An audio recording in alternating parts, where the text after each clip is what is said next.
So the stars showed up. Trace McSorley with 280 yards passing. Saquon Barkley, maybe the best player in college football with a $172 on the ground on only 14 carries. I'm curious about the receiving core. Chris Godwin, of course, moving on to the NFL.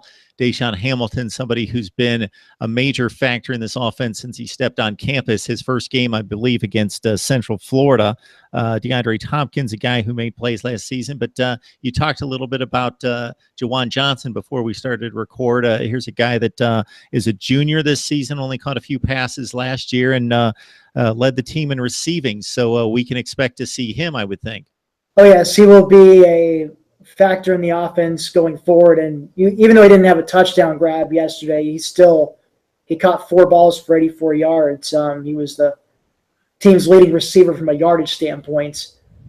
I know Gesicki's getting most of the accolades for receiving because he had 2 touchdowns, and 6 catches. But Juwan Johnson, he's done thus far in just one game. He's done a pretty good job.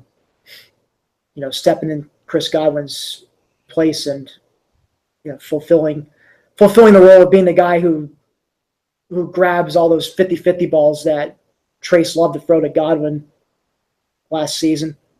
And you mentioned DeAndre Tompkins. He also was a factor in the receiving game, but he was an even bigger factor in the return game. He actually took a punt back for a touchdown early on, and it was Penn State's first punt return for a touchdown since Derek Williams against Wisconsin in 2008. So it had been nearly a decade since Penn State had last done such a thing up until yesterday.